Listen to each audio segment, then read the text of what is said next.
And speaking of great results and world class and working hard, we have Duncan Kennedy here with us from US Luge. Duncan is head of technical development, the group from Lake Placid.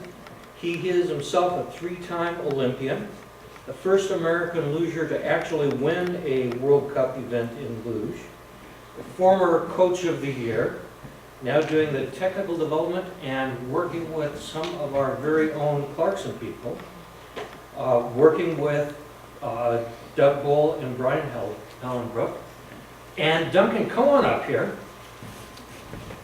Is our research actually doing you guys any good? Absolutely.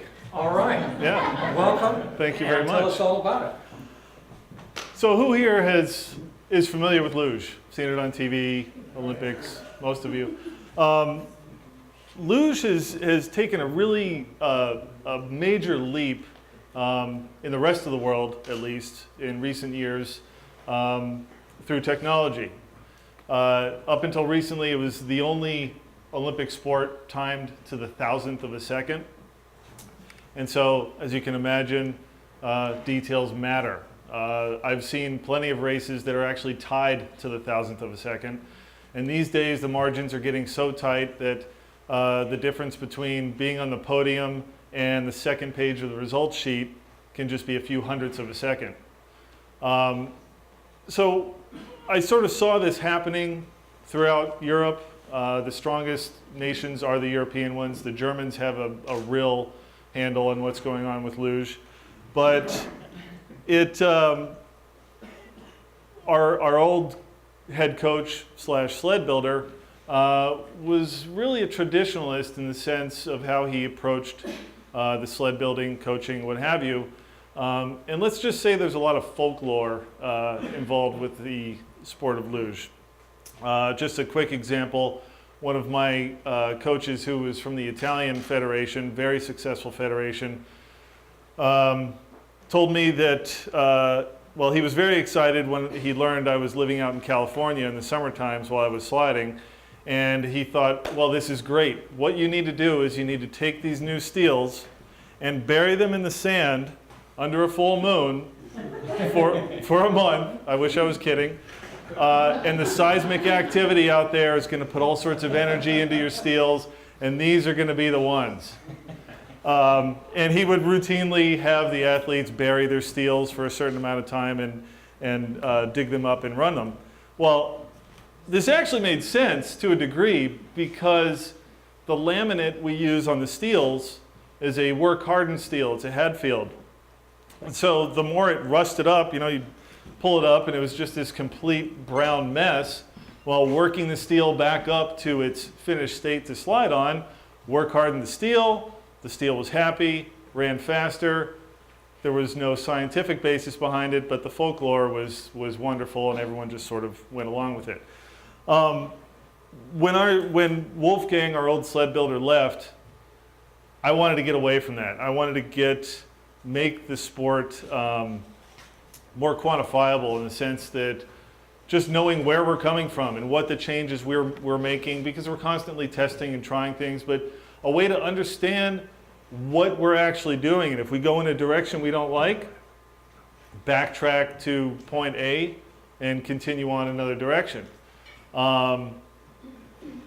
That's where Doug Bull comes in. We met in Lake Placid while he was club sliding up there. You can ask him all about that. Maybe he'll show you some of his bruises. And he approached me about a partnership. Actually, I think we were talking computational fluid dynamics initially. And this intrigued me because I thought, okay, here we go, Clarkson University, this will be fantastic. Let's start building some fast sleds. Here we are today, just now finishing up the final touches on the new design of the pod or the shell of the sled, which is what the athlete actually lays in. And I think we're on to a really good shape here. I think it's going to be something special, honestly. And one of the things we wanted to address with it, one of the main things that when you talk to most engineers about the sled and the dynamics and the technical aspects of it, one thing no one ever really wants to talk about is the comfort level of the athlete. It's imperative that the athlete is able to relax on the sled when they're not driving as hard as they can. And it's that mix of all those things that what makes a good luger. But if you can't completely relax and feel comfortable in that sled, you will not be fast on it. So with this, I'll call it the first real approach or first real attempt that we've taken with Clarkson on the pod.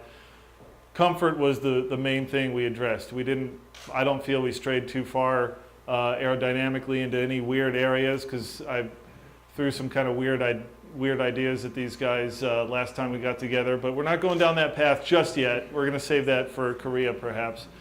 But addressing the comfort will be a major thing, and right now the goal is to have that pod that was designed here at Clarkson on ice before Christmas.